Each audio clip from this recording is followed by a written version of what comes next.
Count Dracula. The name conjures images of a shadowy figure with a thirst for blood, lurking in a crumbling Transylvanian castle. But what if I told you that the inspiration for this iconic villain was not entirely fictional? His name was Vlad III, better known as Vlad the Impaler, the Prince of Wallachia. Vlad III was a 15th century ruler of Wallachia, a region in present-day Romania.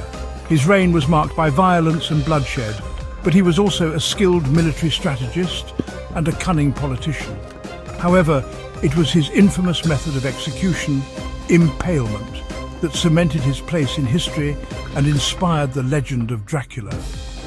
This video will delve into the life and times of Vlad the Impaler, exploring the man behind the myth and the historical context that shaped his reign of terror. Vlad III was born in 1431 into a world of conflict and uncertainty. His father, Vlad II Dracula, was the ruler of Wallachia, a region caught between the powerful Ottoman Empire to the south and the ambitious Kingdom of Hungary to the north. Vlad II, meaning Vlad the Dragon, was a member of the Order of the Dragon, a chivalric order dedicated to defending Christendom against the Ottoman Turks. At the age of 11, he and his younger brother Radu were sent to the Ottoman court as hostages to ensure their father's loyalty. While at the Ottoman court, Vlad III received a rigorous education in warfare and diplomacy. He became a skilled swordsman and horseman and developed a keen understanding of Ottoman military tactics. Vlad III also witnessed the Ottomans' ruthlessness and their penchant for impalement, a gruesome form of execution that would later become his own terrifying trademark.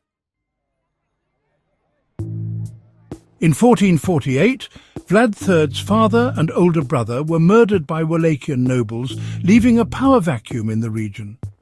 Vlad, now 17 years old, saw an opportunity to claim his birthright. With the support of the Ottomans, he launched a campaign to seize the Wallachian throne. His reign, however, would be short-lived. He was quickly deposed by rival factions and forced to flee into exile in Moldavia. Vlad III's time in exile only strengthened his resolve to reclaim his throne and punish those who had wronged him.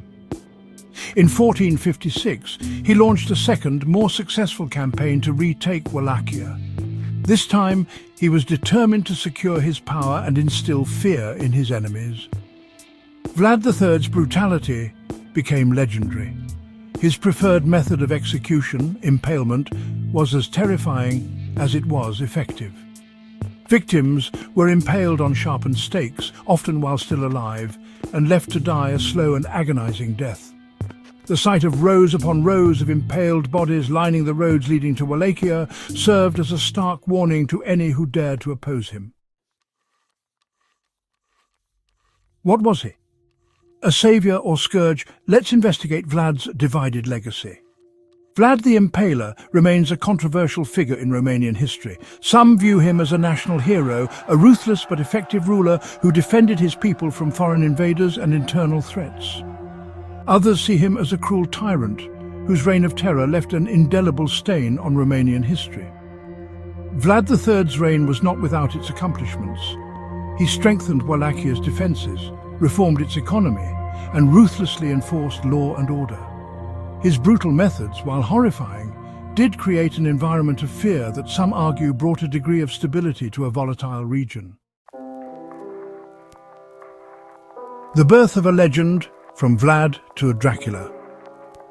The legend of Dracula, as we know it today, is a product of both history and fiction. Bram Stoker, an Irish novelist, drew inspiration for his iconic vampire from Vlad the Impaler's reputation for cruelty and his association with Transylvania, a region neighbouring Vlad's Wallachia. Stoker's novel, published in 1897, tapped into Victorian anxieties about sexuality, disease, and the intrusion of foreign influences. While Stoker borrowed Vlad's name and reputation for his vampire, there is no evidence to suggest that the historical Vlad III drank blood or engaged in any of the other supernatural activities attributed to Dracula.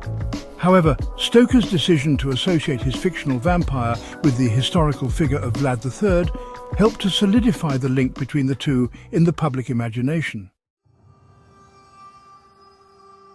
Vlad the Impaler's enduring shadow. Vlad the Impaler's legacy is a complex tapestry woven from threads of history, myth and literary invention. He was a product of his time, a brutal age marked by constant warfare and political intrigue. While his methods were undeniably cruel, his motives remain a subject of debate. The legend of Dracula continues to fascinate and horrify us, ensuring that Vlad the Impaler's name remains etched in our collective memory. The fictional vampire may be a product of imagination, but the historical figure who inspired him was all too real. Vlad the Impaler's story serves as a reminder of the dark side of human nature, the capacity for both cruelty and courage that resides within us all. Thanks for watching. This is 60-second knowledge now extended, because curiosity doesn't stop at 60 seconds. Subscribe on YouTube and follow us on TikTok.